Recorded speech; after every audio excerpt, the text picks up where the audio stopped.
The night the cops swarmed the block, it felt like the world had gone silent before the storm. Sirens cut through the dark, red and blue lights bouncing off brick walls, making the alley look like some twisted carnival. My crew froze. We'd been running jobs together for years, brothers bound not by blood but by the streets. And in that moment, I watched them get snatched one by one, faces pressed against patrol cars, hands cuffed, their voices swallowed by the chaos. But me. They didn't even see me. I was leaning in the shadows, heart hammering, watching the scene play out like some bad movie. The cops thought they had won. They thought they'd taken everyone. They forgot about me. And that's their mistake. Before I tell you how I became the last man standing, let me take you back. See, this life didn't just fall on me, I chose it. From the moment I slipped my first wallet at 14, felt the weight of someone else's cash in my palm, I knew there was no turning back.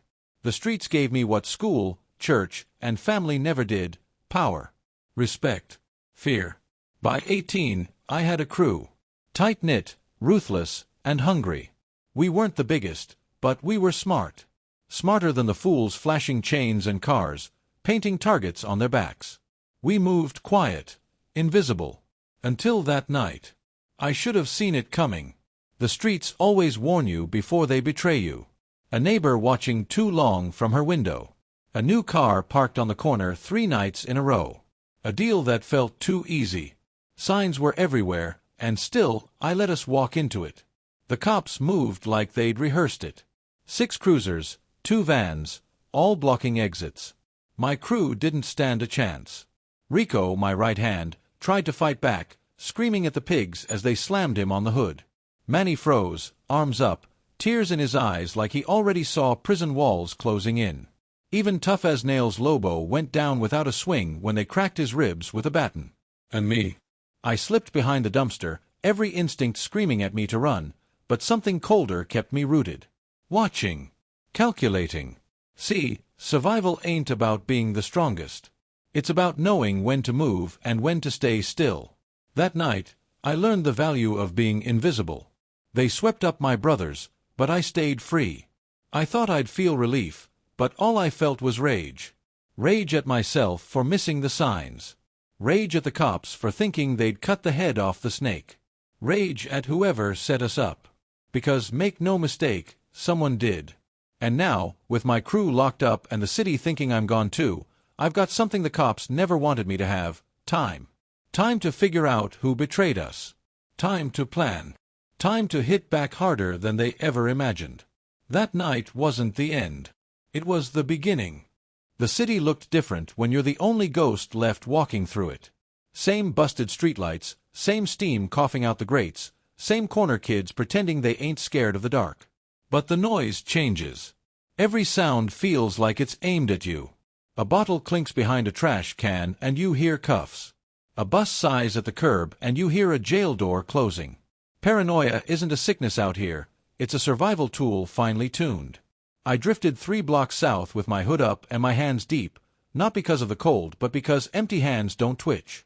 I cut through the alley behind Ramirez's bakery, the one that smelled like warm sugar even at midnight. The metal door with the peeling blue paint had 3 dents from when Lobo kicked it after they burned our last run. I tapped the code with my knuckles, too quick, too slow, 1 long, and waited. A peephole slid.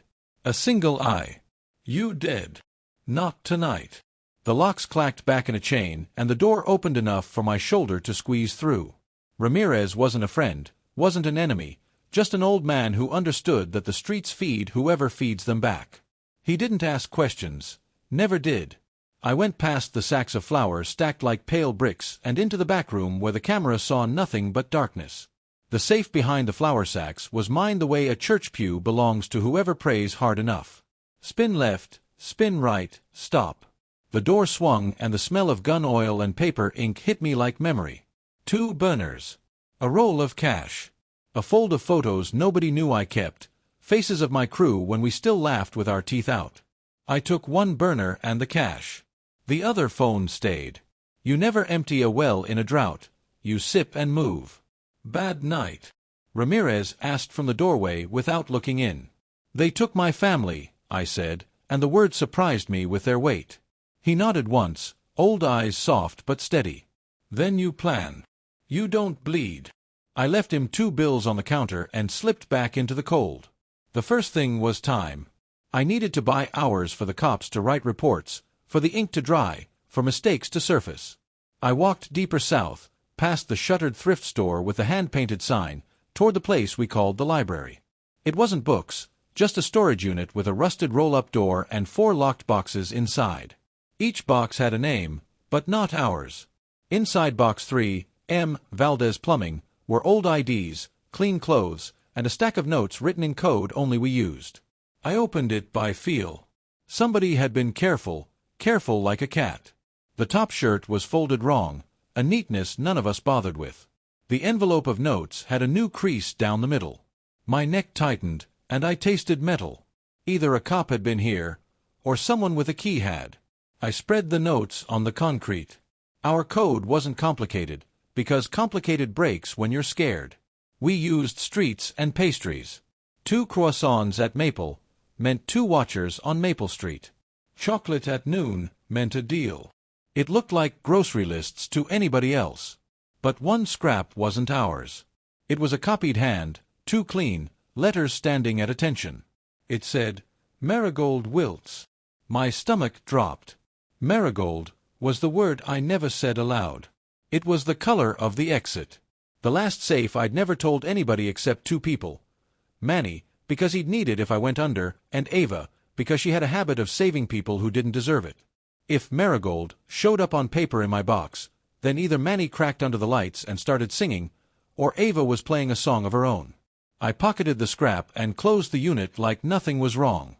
Then I walked, not because I wanted to, but because walking beats thinking yourself into a grave. The burner buzzed once as I hit 4th. Unknown number. No words. Just a photo, grainy as a bad memory. It was a shot of my crew lined up against a patrol car, Rico's eyes burning holes through the lens, Lobo's jaw clenched, Manny staring at the ground like he was counting cracks.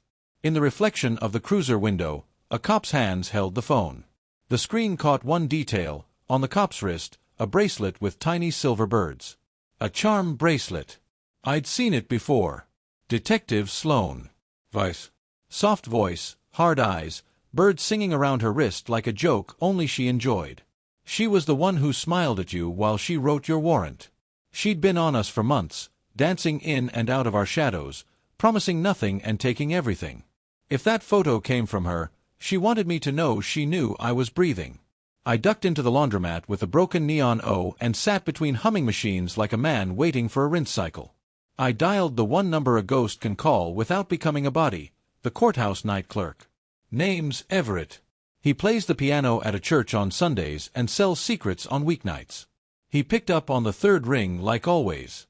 Everett. It's me. He inhaled like he was pulling a cigarette, even though he quit years back. I wondered if you'd be calling, given the fireworks. Warrants? I asked.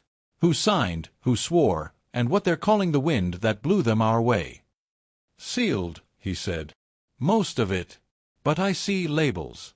Task Force pulled it in under organized, with a CI listed as Hummingbird.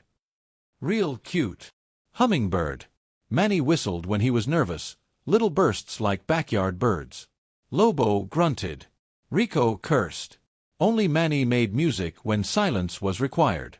I closed my eyes and saw his hands shaking over a styrofoam coffee cup. Maybe it wasn't betrayal. Maybe it was survival. The result felt the same. Can you pull arrest times? I asked. Booked between 22:34 and 23:12, Everett said. All at once. Clean sweep. Any misspelled names? Any holes? He chuckled. They spelt Lobo's last name wrong again. Might buy him a minute, not a mile. You want copies, you know the price. I'll pay in the morning, I said. You'll pay now, he said. Because morning brings people with badges and questions.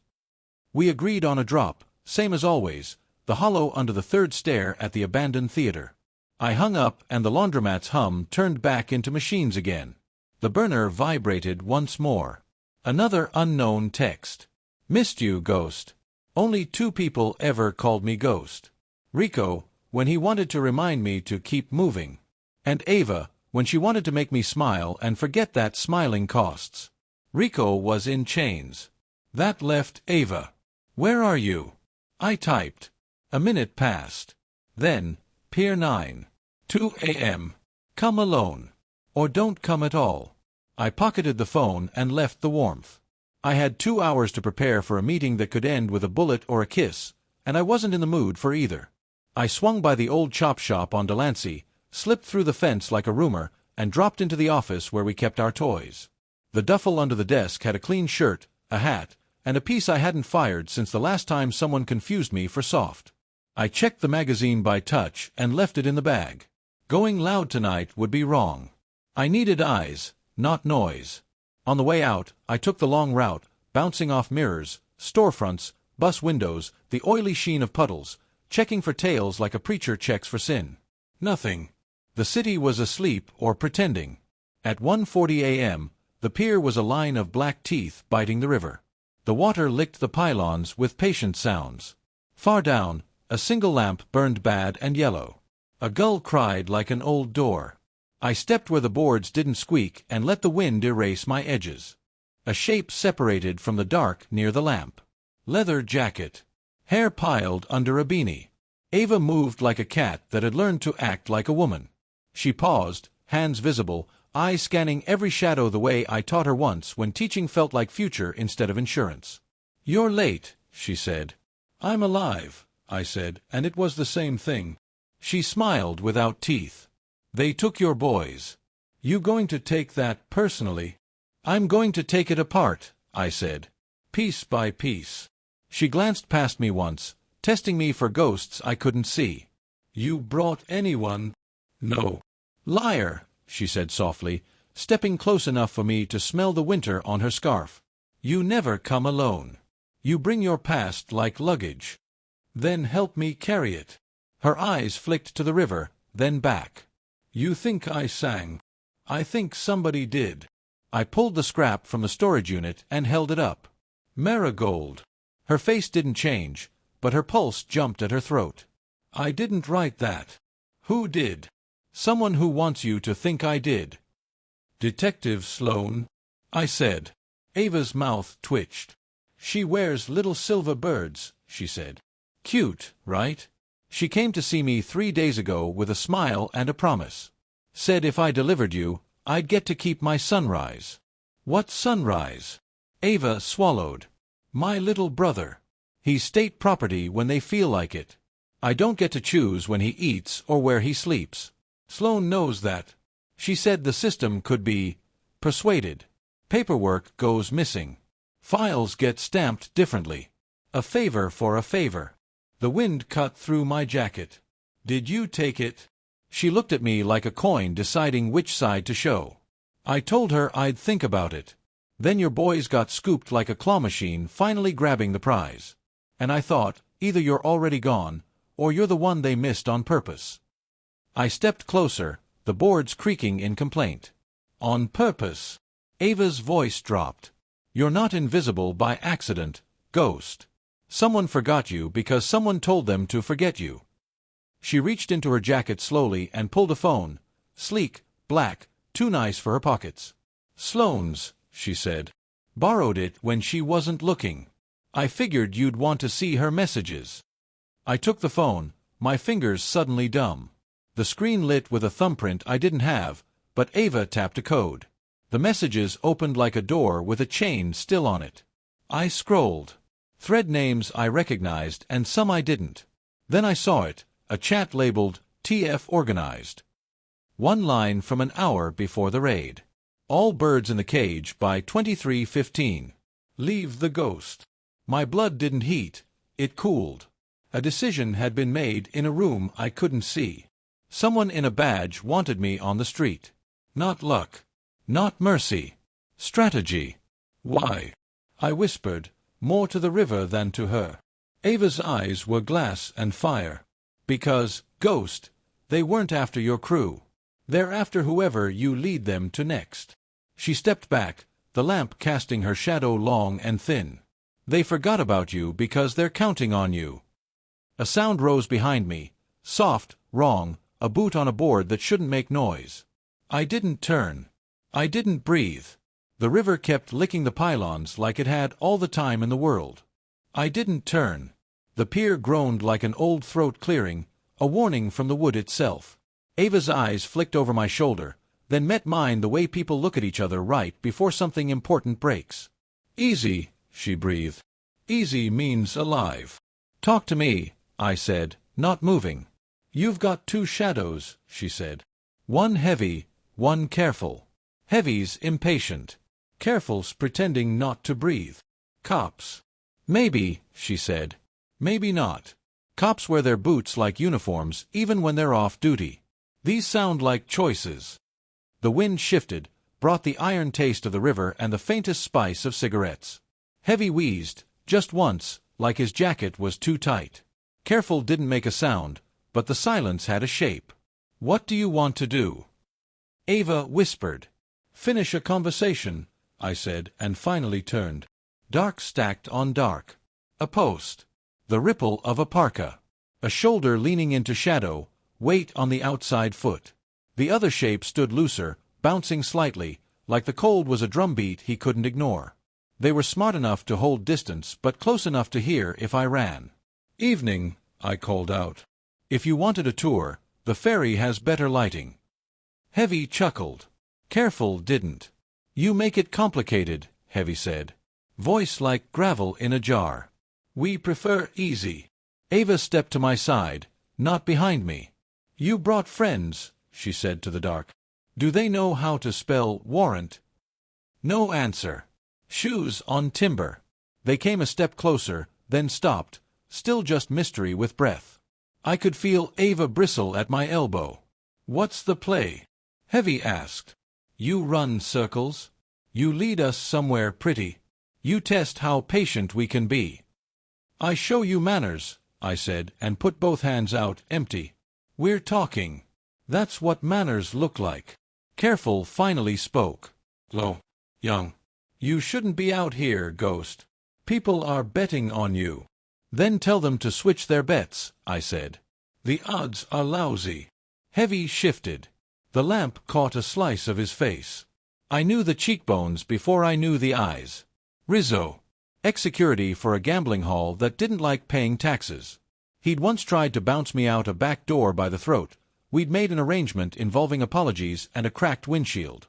The careful one stayed faceless, hood up, head tilted, until he angled just enough for the light to kiss his mouth. The mouth smiled a small, private smile. Kid, I said. He laughed soft. Used to be, he said. Not so much anymore. Ava exhaled through her nose. They're not cops. No, I said. They're worse. Rizzo shrugged. We're messengers. The kind that deliver whether you open the door or not. He nodded toward the phone in my hand. If that's what I think it is, you already read your own name on a line that ain't good for your health. I let the phone hang at my side. What's the message? Simple, the kid said, stepping where the board squeaked like a rat. He had a scar on his jaw I hadn't seen before. There's a table downtown where folks with rings and pens are practicing your future. They want you to walk to it, sit down, and draw them a map with your mouth. And if I don't? Then they redraw the map with your cruise sentences, he said. Longer lines. Harder corners. I looked at Ava. She didn't blink. They left you loose to make you useful, she said, almost apologizing for the world. They want you to lead them to someone bigger. You got a name for bigger? I asked the dark. Rizzo's jaw clenched. Names are above my pay grade, he said, which meant he had won and liked his teeth too much to say it. The kid watched me like I was a puzzle he was paid to enjoy. You tell your table, I said. I don't draw for men who hide behind other men. Tell them yourself, the kid said. 2 o'clock tomorrow. Warehouse by the canal. They like the smell of old rope and law books. Cute, Ava muttered. They hosting a pageant? Rizzo's eyes flicked to her wrist, then to the silver birds on the phone screen. You trading sides again, Ava? He asked. You always were good at surviving. She smiled without warmth. Takes one to recognize the skill. The kid took one more step, close enough for me to see the impatience twitching in his left cheek. "Tomorrow," he said again. "Or we start tugging at strings you care about." He turned. Rizzo hesitated, his gaze resting on me like a hand that wanted to push. Then they faded back into the dark they brought with them. Boots found a ladder. A car door slammed somewhere inland. The pier remembered how to creak like a pier. Ava rubbed her hands together, not from cold. "You going to the table?" "I've been to tables," I said. "They never serve food." "You think it's a trap?" "It's a net," I said. "The kind you only see after you're already in it." She leaned on the railing, looked down at the river like it might have advice. "You want to know the worst thing about nets? They're made of 1,000 little knots. It's not the rope that holds you. It's the patience." We stood there a minute with the gulls and the wind and the idea of morning. Then Ava touched my arm. "Quick." "I didn't write that word," she said, nodding to the scrap. "I wouldn't betray you like that." "I know," I said. "I didn't know. But I wanted to." She left first. I stayed until the lamp flickered out and the pier became teeth again. On the walk back, the city felt like it was listening, waiting to see which way I'd twitch. I ducked into a diner that still remembered my coffee order and took a booth with a view of the whole room, not because I'm paranoid, but because the last time I wasn't, I spent 3 days learning what floors smell like. The waitress topped me off and pretended not to see the river damp on my jacket. The burner buzzed once against my thigh. A number labeled with nothing. I answered. "Tomorrow," a woman said. "Come." Measured. 2 o'clock. "Detective Sloane," I said. "You still have a talent for stating the obvious," she said. "Do me the courtesy of appearing on time. Do me the courtesy of explaining why you want me breathing." "Because dead men don't make introductions," she said. "And we have people to meet." "Who?" "The ones you pretend you don't know but make a living orbiting," she said. "I don't need you to flip. I need you to walk. And if I don't like where we walk, you'll adore the alternative less," she said. Paper shuffled on her end. "Your friend Rico? He's proud. Pride is heavy. Judges like to keep heavy things put." "You threaten me with my own," I said. "That's cheap work." "It's practical work," she said. "Bring yourself and your honesty. Leave the speeches." She hung up. The coffee tasted like pennies. I watched my reflection make faces in the dark window and tried to decide what part of me was the mask and what part was tired skin. The doorbell chimed. A man in a suit too new for the hour slid into the opposite side of my booth without asking. "Everett," I said. He grinned like a fox with a library card. "You owe me a hymn," he said, pushing an envelope across the table with 2 fingers. "Before the choir starts singing for other ears." I opened it. Paper. Times. The ugly poetry of arrests. The CI listed as Hummingbird in neat letters that didn't belong to any bird. There was a photo, too, printed from somewhere that prefers judges to daylight. It showed a hallway, a door open, a man at a table with his hands around a coffee he wasn't drinking. Manny. He looked like a boy wearing a man's jaw. Across from him, only an elbow and a sleeve. The cuff had a thread caught in it. A bright thread. Yellow. "Marigold," I said. Everett's eyebrows hopped. "What now?" "Nothing," I said, folding the photo back into the envelope. "You get this at the cost we discussed. Plus tax," he said. "The civic kind." I slid cash across. He counted without looking like he was counting. "Tomorrow," he said. "They think they're directing a parade. Maybe they are. Maybe they're standing in the street waiting for weather," I said. He stood. "Weather always wins," he said, and left with a nod to the waitress that made her blush for reasons that didn't involve me. Alone again, I spread the papers like a fortune-teller spreading grief. Hummingbird. Marigold. Leave the ghost. I could feel the shape of a hand on the city's neck, and it wasn't a cop's or a kid's. It was older. Patient. The kind of patient that builds nets 1 knot at a time. Morning scraped up the sky with a dull knife. I walked until my legs complained and found myself outside a place I hadn't meant to visit, the old church with the broken bell and the door that sticks. I went in anyway. The candles smelled like honey and old hopes. I sat in the back and didn't pray. I put my head on my hands and listened to the building breathe. There's a rule I made for myself a long time ago. Never promise anything in a room with an echo. So I promised nothing. But I made a choice. 2 o'clock. I would go.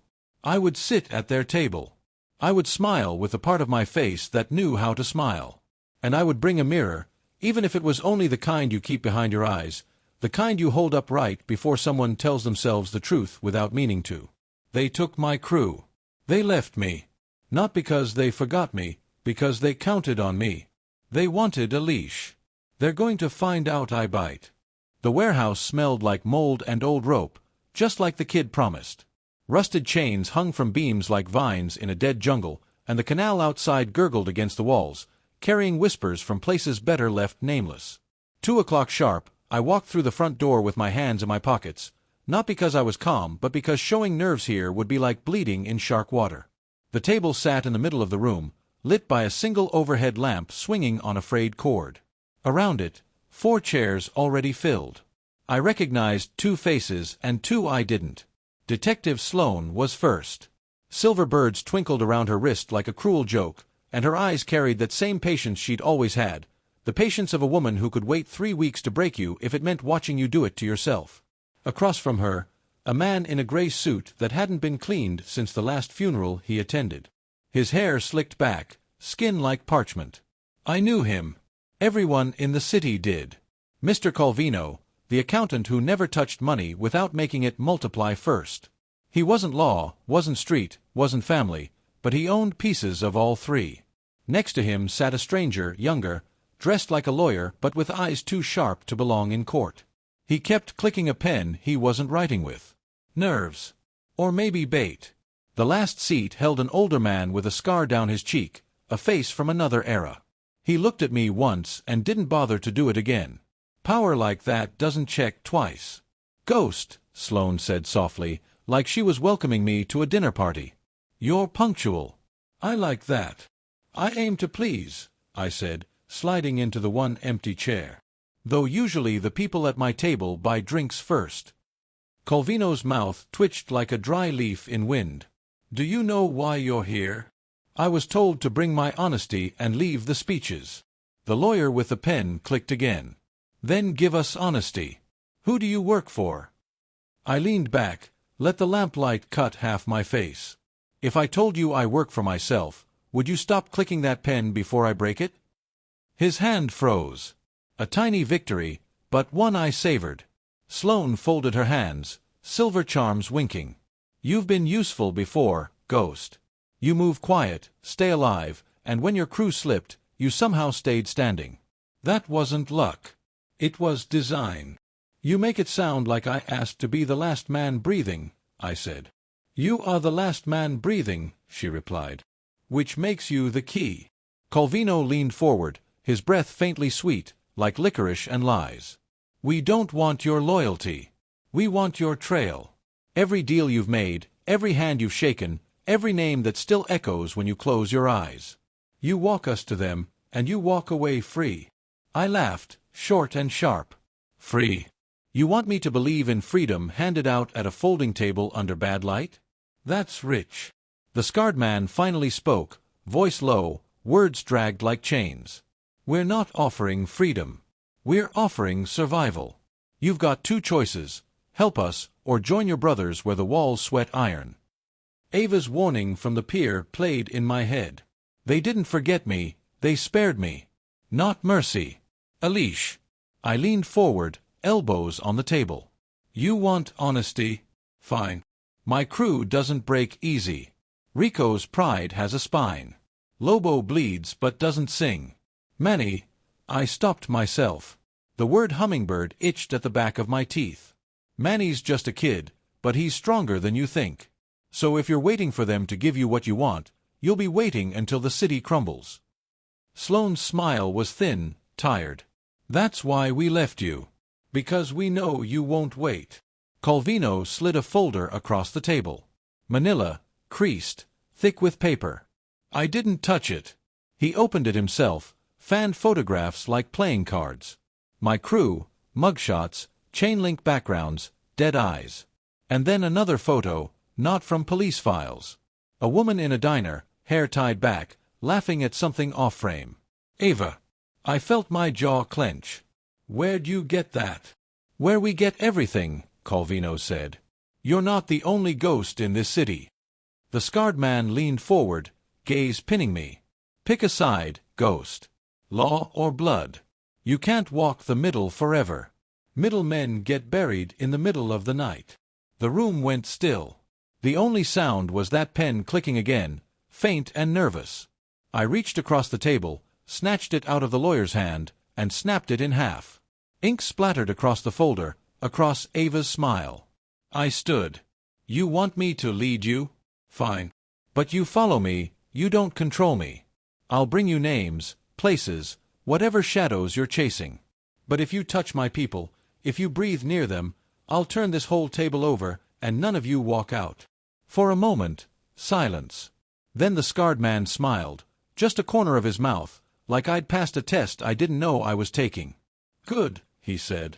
2 o'clock tomorrow, you bring us a name. We'll know if it's real. Sloane rose with the others, birds jingling as she pulled on her coat. She paused beside me. You think you're playing them, ghost. But remember, nets don't catch fish because the fish are stupid. Nets catch fish because fish swim where they think the water's safe. They left me standing in the lamplight, ink on my hands, Ava's face smeared across a folder I didn't ask for. I didn't move for a long time. The warehouse groaned around me, every sound a reminder. I was bait. I was prey dressed up like a partner. But prey bites too. Tomorrow, they wanted a name. They'd get one. And with it, they'd get a storm they couldn't cage. The night after that warehouse meeting, I didn't sleep. Couldn't. My apartment walls felt like they were leaning in, waiting for me to make a mistake so they could tell the city where to bury me. I sat in the dark with the burner buzzing every hour. Unknown numbers, no messages, just little reminders that I wasn't free. They wanted a name. By 2 o'clock the next day, I had to drop somebody into their lap like an offering. And I knew one thing for sure. If I gave them anyone I loved, I was no better than the rats who sang under bright lights for a cigarette and a paper cup of water. But if I gave them nothing, they'd turn on me fast. That left a third option. Give them something that looked like gold but melted in their hands. I pulled the manila folder back onto the table. Ava's photo was smeared with ink, but her smile still punched holes in my chest. They knew about her. They wanted me to doubt her. That meant she was still mine. For now. But Manny. That was different. The word hummingbird burned at me. I kept seeing his face in that photo. Everett slid me. Nervous hands, eyes hollow. Maybe he broke. Maybe he didn't. Either way, if I handed his name to them, the leash snapped tight around my own throat. So I thought back. Names, deals, faces. People we'd run with, people who owed us money, people who wouldn't hesitate to sell us out if the right cop whispered in their ear. And then one face surfaced, sharp jaw, gold tooth, a laugh like a broken bottle. Tony Vega. Tony had been around the edges of our world for years, running low-level hustles, trying to crawl into the big leagues. But the man couldn't keep his mouth shut. He bragged to strangers about scores he never made, alliances he never had. If anyone looked like a snitch without proof, it was him. Yeah. Tony Vega was the kind of name that bought me time. I burned through the last of the night chasing ghosts in my own head, and when the morning came gray and thin, I knew what I had to do. At 1:50 p.m., I walked back into that warehouse. Same table. Same lamp.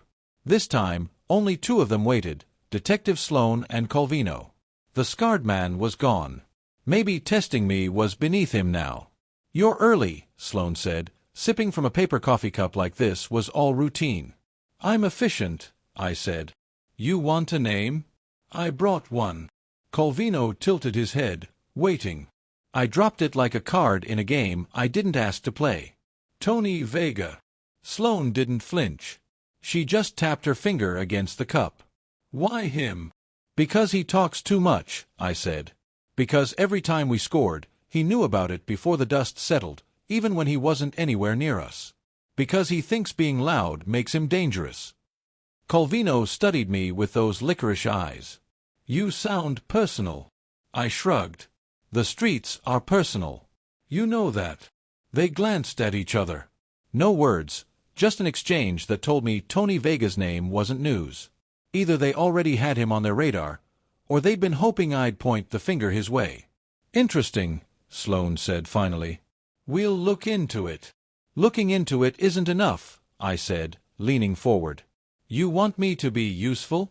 Let me bring him to you. Alive. Talking. You'll hear the song straight from his mouth. That got their attention. Calvino's thin lips twitched into what might have been approval. You'd do that? I'd do that, I said. On one condition. Sloane raised an eyebrow. Which is? You leave my crew out of it. No pressure, no threats, no games. Rico, Lobo, Manny, they're not your toys. You want someone to dangle on a string, you use me. She studied me for a long time, birds at her wrist chiming as she shifted her cup. That's a bold demand, Ghost. It's not a demand, I said. It's the only way this works. Another silent look between her and Calvino. Then she stood. Fine. You deliver Tony Vega by the end of the week. Alive. And we'll see about your conditions. They left the folder on the table when they walked out. I didn't touch it. I just stood there in the empty warehouse, the lamp buzzing above me, and laughed once. Bitter. Ugly. Because they thought they owned me now. They thought I'd lead them to Tony Vega like a dog on a leash. But here's the thing, Tony wasn't my enemy. Not yet. And if I was going to play this game, I needed him alive for a different reason. I found Tony in the only place a man like him ever went when he thought he was safe, back of a strip club off 12th, bragging about money he didn't have to girls who didn't care. Gold tooth flashing, hands moving like he was painting a picture nobody asked for. I slid into the booth across from him. He blinked, then grinned. Ghost. I thought the cops bagged you with the rest of your choir. Not quite, I said. And now I need a favor. He leaned back, spreading his arms. Favor? Man, I'm retired. I sell dreams now. I leaned in, lowered my voice. Dreams over, Tony. Your name's in a file it doesn't belong in.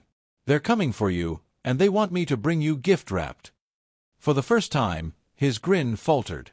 What the hell you talking about? I tapped the table. You want to live? You work with me. We turn this whole thing around. You help me feed them what they want without burning down the people I care about. You get protection. And maybe, just maybe, you walk out of this with both legs still under you. Tony licked his gold tooth, nervous. And if I say no? Then I walk out that door, I said. And the next time you see me, I'll be bringing you to them in cuffs. The air between us went heavy. He laughed finally, shaky but real. Damn, Ghost.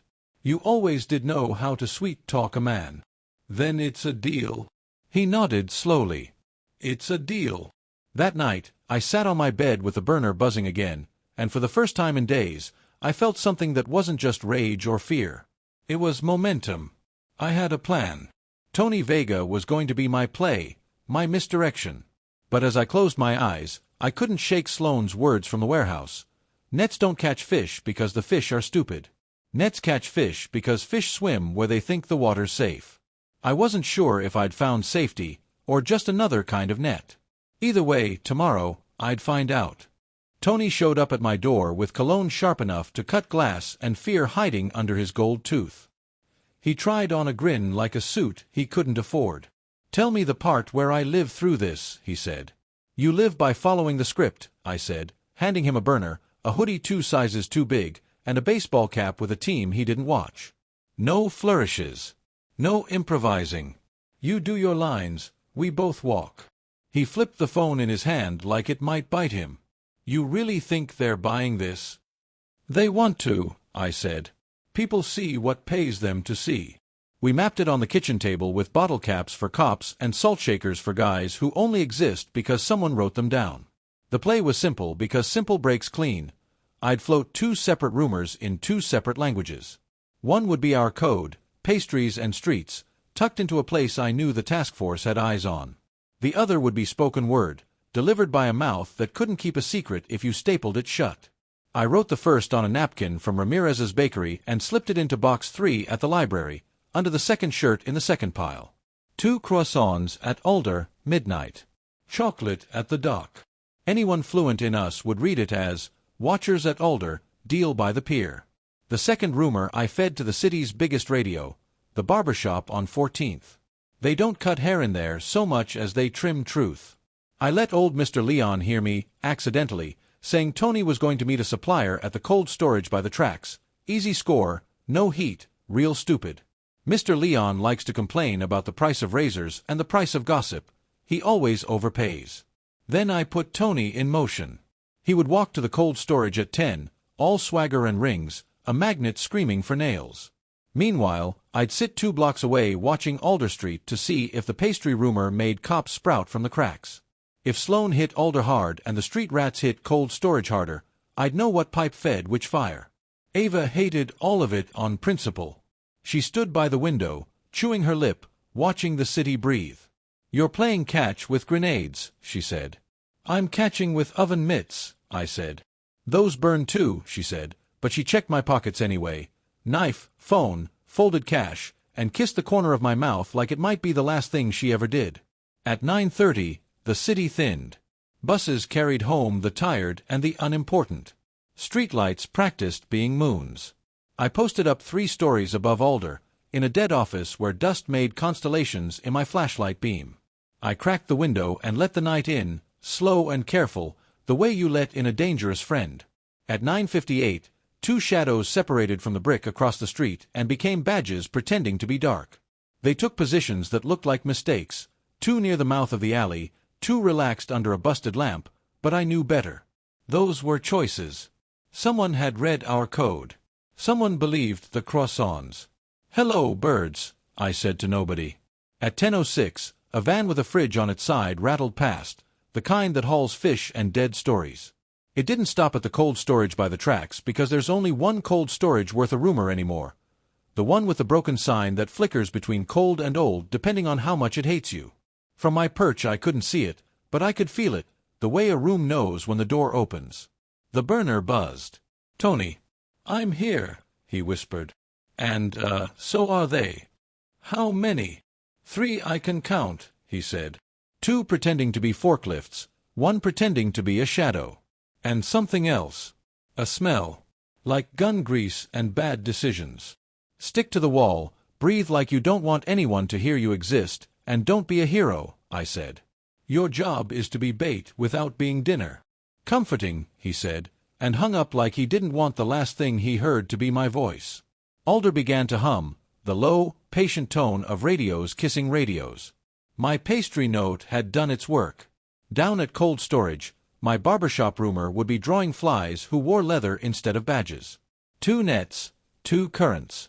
If I was lucky, I'd watch them tangle each other. I moved. Stairs groaned like old men when I took them 2 at a time. I cut through a back lot, hopped a fence that had given up on arguing, and landed behind a row of dumpsters that smelled like last week's secrets. The cold storage sat ahead like a brick freezer full of regrets. The sign flickered OD, the L taking the night off. I didn't go straight in. I circled, keeping to the fringe, counting cars that didn't belong and lungs that breathed wrong. 3 on the ground, like Tony said. 1 more up high, tucked into the shadow of the loading dock light, good perch, impatient posture. Not cops. Cops don't fidget when they're planning to be righteous. The heavy crunch of a boot to my left. Rizzo slid out of the dark like he'd been poured from it. You always were a restless sleeper, he said. You followed me.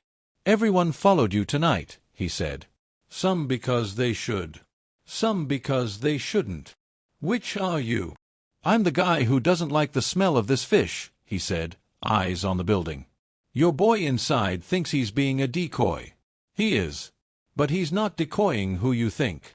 My fingers went cold. Whose line? Not ours, he said. Not theirs. He cocked his chin toward the roof where the 4th man shifted again. Someone who wants noise. The kind you count bodies by. As if on cue, the first shot cracked the air. Not a cop shot, no shout of police, to dress it. Just clean violence. A silhouette in the dock's mouth jerked back and folded like a bad hand. Then the night exploded into instructions, men yelling words like cover and push without the grammar of law. I ran. The side door wasn't locked because locks need men to set them right, and the right men weren't here. Inside smelled like frost and old fruit. Tony was by the pallets where the frost makes lace if you squint. He had his hands up like that mattered to bullets. Down, I hissed, grabbing the back of his hoodie and yanking him into a pocket of shadow as a round chewed a splinter out of the crate where his head had just been. Jesus, he whispered. I thought this was cops. Different choir, I said. Worse song. We crawled along the wall while the shooters stitched nonsense into the air. I counted the rhythm and the reloads. 2 gunners inside by the office, 1 on the dock, maybe 1 more outside thinking about making a mess of our exit. We reached the ladder up to the catwalks that nobody inspects anymore. I shoved Tony up and followed, the metal rattling just enough to make choices for us. We moved over the warehouse like ghosts that paid rent, keeping low, keeping left. Below, a boot tripped over a pallet jack and a curse floated up like a balloon. The voice was young. Impatient. The careful one from the pier. The kid. Of course, I breathed. From the far side, a cold, precise voice cut through the chaos. Finish it. That voice I knew only in the way people know their nightmares. Familiar without detail. Scar down the cheek. Maybe. Maybe not. An order doesn't need a face to be a threat. We hit the stairs at the back and slid down fast. The door there wasn't a door so much as a suggestion with hinges. I shouldered it open and the night slapped us with new air. Rizzo was already there, gun angled down, not pointing at me, not pointing at me. Go, he said. I'll distract the orchestra. Why? I asked. Because I get paid to keep you interesting, he said with a smile that didn't touch his eyes. We ran into the cut between buildings where the city forgets itself. My lungs scalded. Tony wheezed like a man whose lies weigh 100 pounds. We reached the end of the cut and stopped because stopping was better than running blind. Who the hell were they? He panted. People who don't like witnesses, I said. And you're very witness-shaped tonight. The burner buzzed again. I answered because not answering was a worse sin. You did not bring me Tony Vega, Detective Sloane said calmly, like we were discussing weather. I didn't bring you a funeral either, I said. Consider that my kindness for the week. You fed me alder, she said. Cute pastry note. We collected 2 of your watchers and a whole lot of nothing. You collected your pride, I said. I hope you gave it a good home. She paused. Someone hit the cold storage. Someone with private money, I said. Not yours. Another pause. You're not the only one playing multiple boards. I noticed, I said. Bring me Vega tomorrow, she said, and the line went dead like a judge's eyes. Tony leaned against the wall, making prayers that sounded like coughs. You ever get the feeling you're an extra in the movie of your own life? Every day, I said. We couldn't go back to my place. We couldn't go to his. We couldn't go to anywhere that made sense.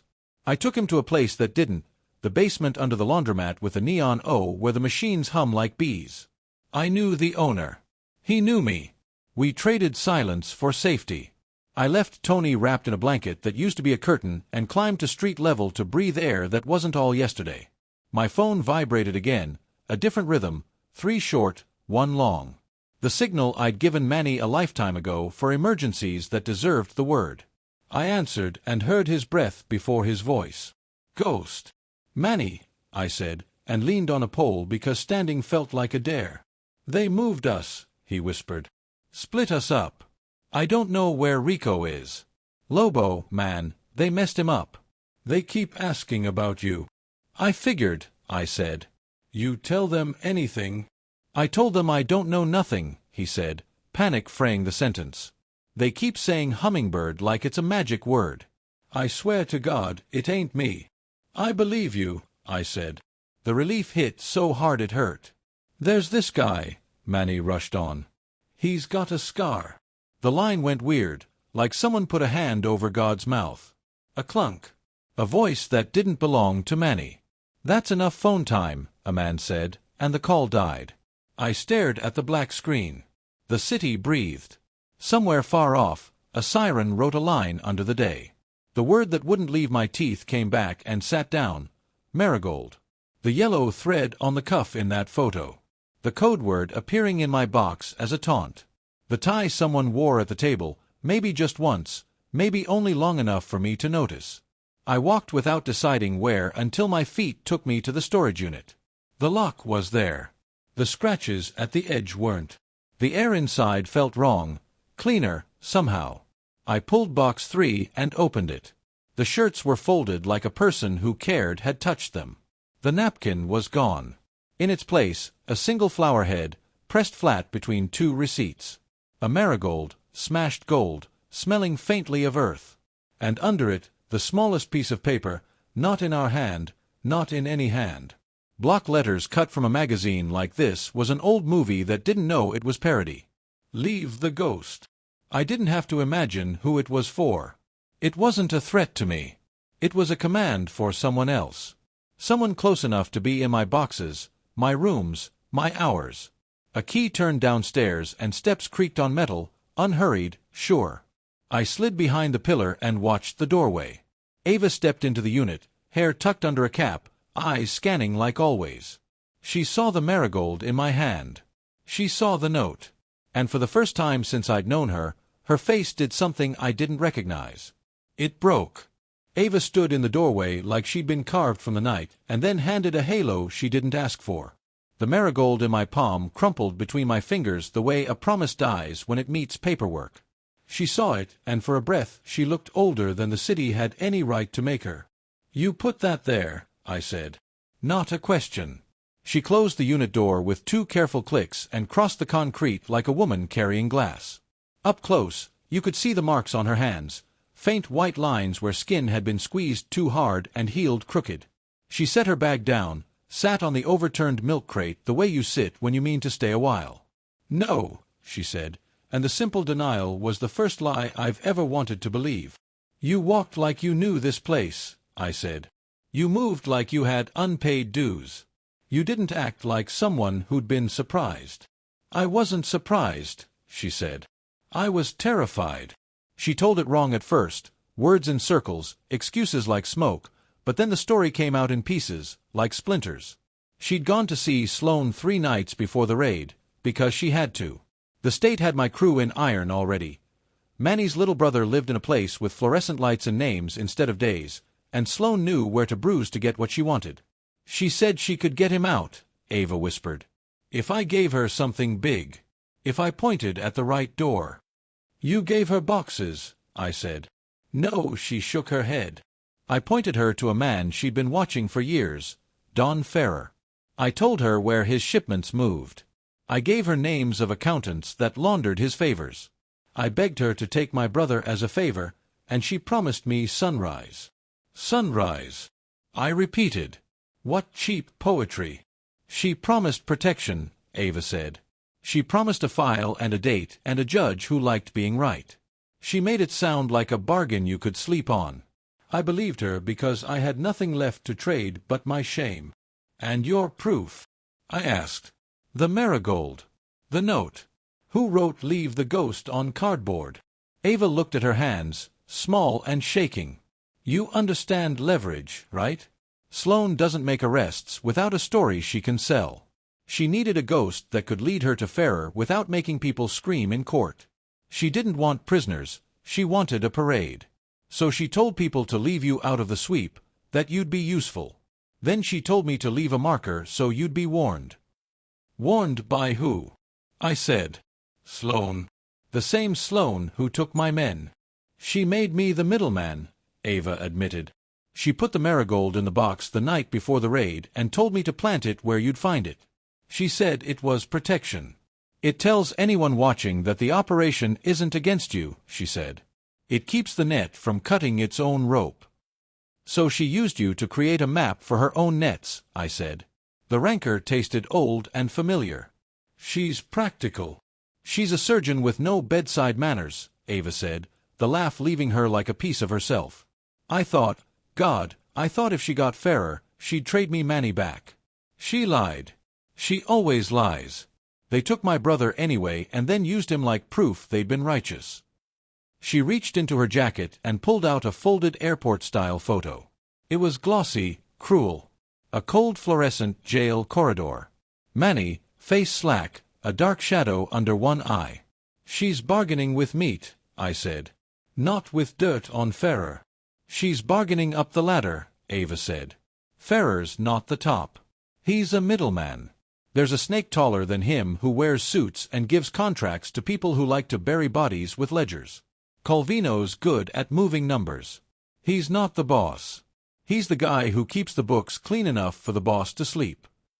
You could have called it paranoia except for how precise the city's paranoia often proves. Calvino kept books for more than ledgers, licenses and fingerprints and favorable zoning decisions. Scarred man. Ferrer's lieutenant. Ferrer. A local don with more lawyers than the church had parishioners. Calvino. The man with a ledger that knew the names of the men who paid the policemen who looked the other way. You're saying the raid was to flush Ferrer? I asked. No, Ava said. It was to flush you. Ferrer's people walk on the city because men in suits grease the soles. Sloane needed you to walk to Ferrer. She wanted you as a lure because you have reach. She needed the ghost to bait the snake so the men above Ferrer could watch the snake move and aim their harpoons where meat meets trade. So I was bait, I said.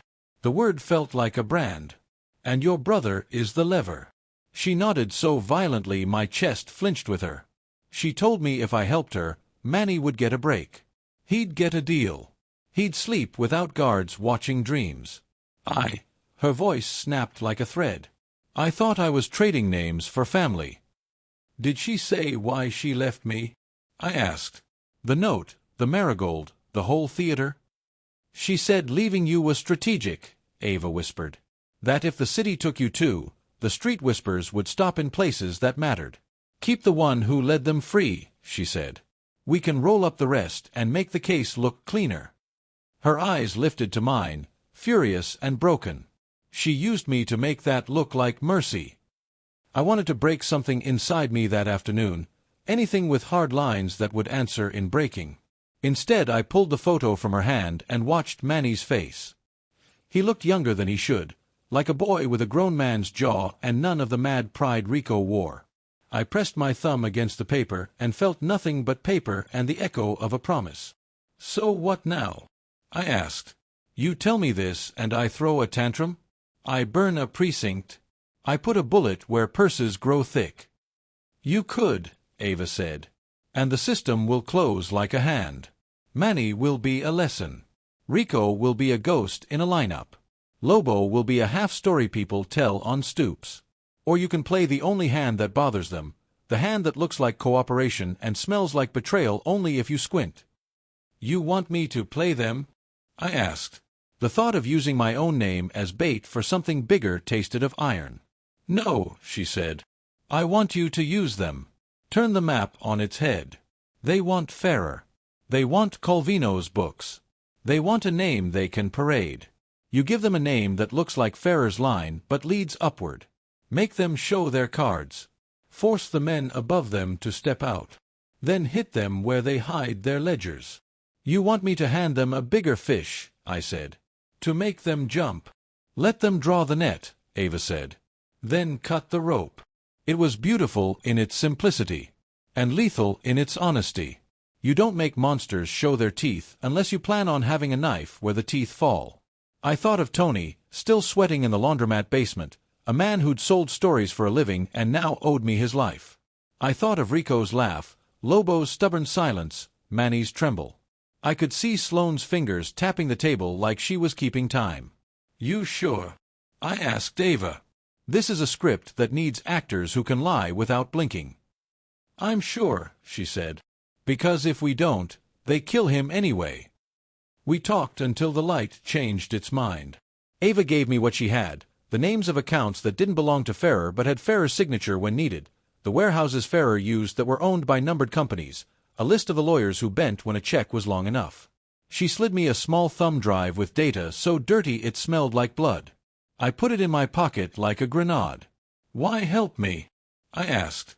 Why risk the rage you'll invite when this comes down? Because you're the only one who ever saw me as more than a shadow, she said. Because you once taught me how to pick a lock and never make a sound, and because I can't watch Manny be used as proof of my failure. Because somewhere under all my mistakes I still want to be decent. Her hair fell into her face and she brushed it back with hands that trembled. And because even a cop will make a calculus when the scales tilt enough. It was an ugly promise. The kind that felt righteous until you tasted the cost. We made plans. Tony would be the visible bait, Farrer's men would move, Sloane would show her hand when she tried to take Farrer down. We'd be ready not to take their bait, but to catch their rope and pull.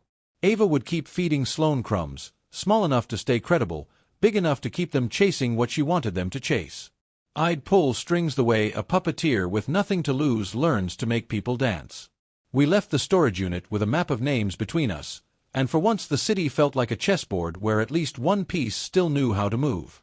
On the corner, my burner buzzed with a number I knew, Everett. He didn't greet me.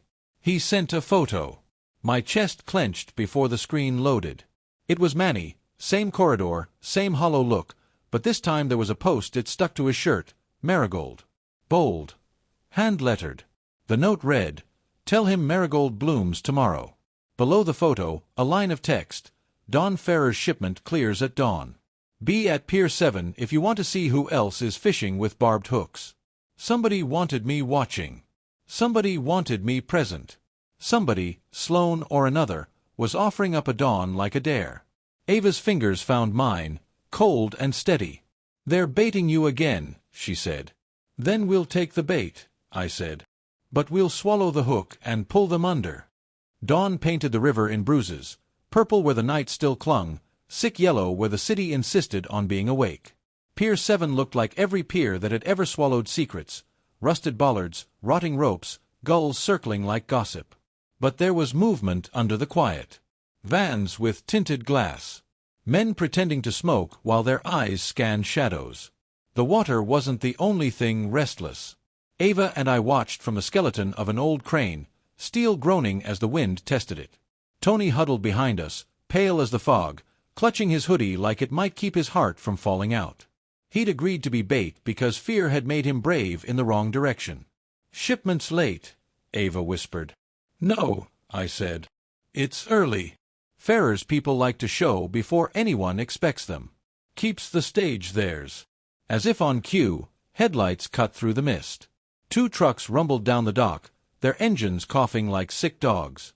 Men in leather jackets hopped down, moving crates with the precision of soldiers who'd forgotten uniforms. But they weren't alone. From the far side, 3 unmarked cars slid into place. Doors opened.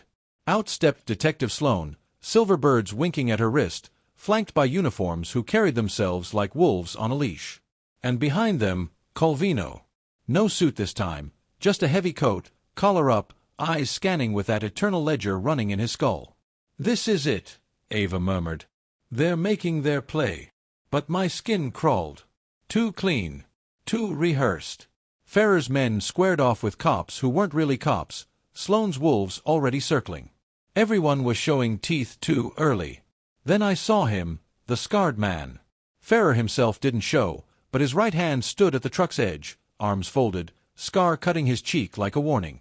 His lips moved. Orders. And then the first shot cracked the morning open. Chaos bloomed. Cops shouting, Farrer's men firing back, crates splitting open to spill not fruit or tools but rifles wrapped in grease paper. The air turned gunmetal thick. "Now," Ava hissed. We moved. Down the crane, into the chaos. Tony stumbled after us, trying not to choke on the smoke of gunpowder.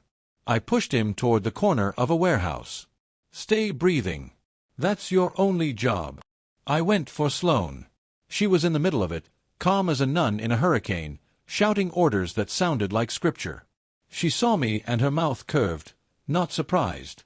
"You came," she said. "You set the table," I said. "Now eat what you cooked." "You think this is my table?" Her birds jingled as she drew her sidearm, not at me, but at the scarred lieutenant. "I'm just the waitress, Ghost. You're the main course." Behind her, Calvino barked into a phone, eyes darting like a man who suddenly realized numbers don't stop bullets. That's when I understood. This wasn't about Farrer's shipment. It was about me. They'd dragged everyone here to make me choose. Law or blood. Badge or street. Betray one side and they'd own me. Refuse, and they'd bury me with my crew. The lieutenant's men fell back, not running, just regrouping.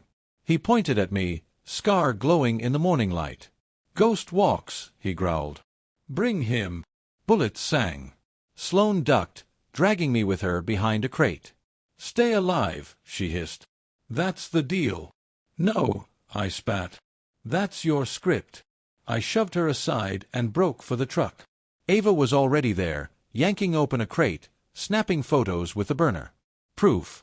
Enough to bury Farrer, maybe enough to burn Calvino. "Got it," she gasped. "Now what?" "Now we give everyone what they hate most," I said. Truth. I grabbed the crate, shoved it off the dock. It splashed into the river, rifles sinking like promises. Men screamed, but it didn't matter. The photos were the weapon now. Proof nobody could spin clean. Sloane cursed, charging after us. "You're ruining the case."